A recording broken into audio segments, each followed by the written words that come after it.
त्या ठिकाणी दिल्लीला गेल्यानंतर कन्नमवार साहेबांना, दादासाहेबांना खरं म्हणजे महाराष्ट्राची धुरा त्या ठिकाणी मिळाली।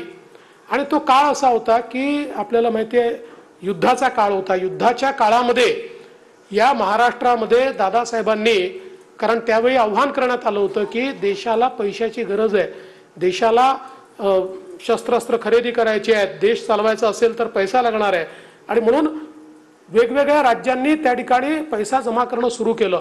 दादासाहेबांनी आव्हान केलं लोकांना की तुमच्याकडे जे असेल ते तुम्ही द्या, जसं असेल तसं द्या।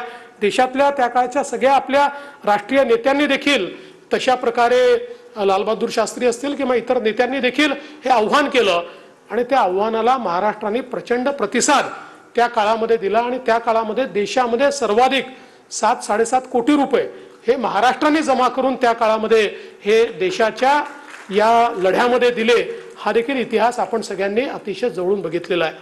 आणि म्हणून अशा प्रकारच्या या सगळ्या परिस्थितीमध्ये दादासाहेबांचे जे कार्य आहे, मगाशी उल्लेख झाला की एक द्रष्टा नेता कसा असतो, तर आपल्याला शिक्षण आणि आरोग्य या दोन गोष्टींकडे लक्ष दिलं पाहिजे। म्हणून प्रत्येक जिल्ह्यामध्ये जिल्हा आरोग्य केंद्र असलं पाहिजे, दवाखाना असला पाहिजे, ही संकल्पना मानणारे दादासाहेब होते। आज तर आपल्याला त्याच्या पलीकडे आपण गेलो, आता आपण जिल्हा तिथे मेडिकल कॉलेज केलं, पण अगदी त्या ठिकाणी ज्या प्राथमिक सेवा आहेत त्या सेवांची सुरुवात करायची, या संदर्भात दादासाहेबांचं जे काम होतं ते मला असं वाटतं अत्यंत महत्त्वाचं होतं। खरं म्हणजे त्यांना मुख्यमंत्री म्हणून फार कमी काळ मिळाला, ते 1 वर्ष 4 दिवस एवढेच काळ ते मुख्यमंत्री होते, आणि त्यानंतर दुःखद त्यांचं निधन झालं। कदाचित अधिक काळ मुख्यमंत्री ते राहू शकले असते तर अजून विकासाचे जे त्यांच्या संकल्पना आहेत त्या संकल्पना त्यांनी निश्चितपणे मांडल्या असत्या। शिक्षणाच्या क्षेत्रातही अनेक लोकांना प्रेरित करून आपल्या चंद्रपूर जिल्हा असेल किंवा जो काही आपला विदर्भाचा भाग असेल, इथे शिक्षण क्षेत्रामध्ये अधिक आपल्याला शैक्षणिक संस्था कशा उभ्या करता येतील, मुलांपर्यंत मुलींपर्यंत शिक्षण कसं पोहोचवता येईल, या संदर्भातही अत्यंत मोठं कार्य हे दादासाहेबांनी त्या ठिकाणी उभं केलं। आणि म्हणूनच मला असं वाटतं की त्यांचं हे जे व्यक्तिमत्व होतं, आणि खरं म्हणजे ते मुख्यमंत्री होते, ते मुख्यमंत्री पदावर असताना त्या ठिकाणी त्यांचं निधन झालं, पण व्यक्ती कशी असतात किंवा त्यांचे संस्कार कसे असतात, तर दादासाहेबांच्या निधनाच्या 1 महिन्यानंतर त्यांच्यावर त्यांचं जे आत्मचरित्र होतं ते ज्यांनी लिहिलं होतं त्यांनी ते प्रकाशित केलं।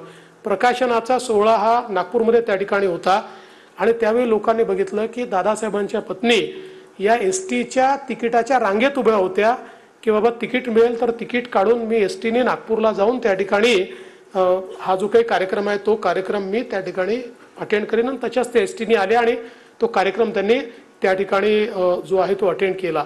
त्यामुळे ही सगळी जी एक प्रेरणादायी अशा प्रकारची जी व्यक्तिमत्व आहेत की ज्यांनी आपल्या जीवनामध्ये काही मानकं तयार केली, ज्यांनी आपल्या जीवनामध्ये जनतेचा विचार हा सातत्याने आपल्या मनामध्ये ठेवला, त्यामध्ये दादासाहेब आहेत। आणि म्हणूनच आपण त्यांना कर्मवीर म्हणतो, कारण ज्यांनी आपल्या जीवनामध्ये कर्म केलेलं आहे, ज्यांनी कर्मातून समाज उभा केलेला आहे, त्यांना आपण कर्मवीर म्हणत असतो। असे दादासाहेब या ठिकाणी आहेत, आणि मला या गोष्टीचा आनंद आहे। मगाशी किशोरभाऊंनी सांगितलं, हे खरंच आहे की शेवटी दादासाहेब आमच्या मूलचेच होते, त्याच्यामुळे आणि शोभाताई या ठिकाणी त्या सांगू शकतात की माझं तर सगळं लहानपण हे मूलमध्येच गेलं, म्हणजे अगदी कॉलेजमध्ये जातपर्यंत मला असं वाटतं वर्षातले 4 महिने तरी आम्ही मूलमध्ये राहायचो। त्याच्यामुळे मला असं वाटतं की एक त्यांच्याशी त्या प्रकारे नाळ माझी जुळलेली आहे।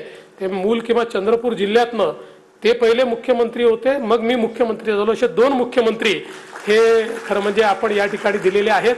आणि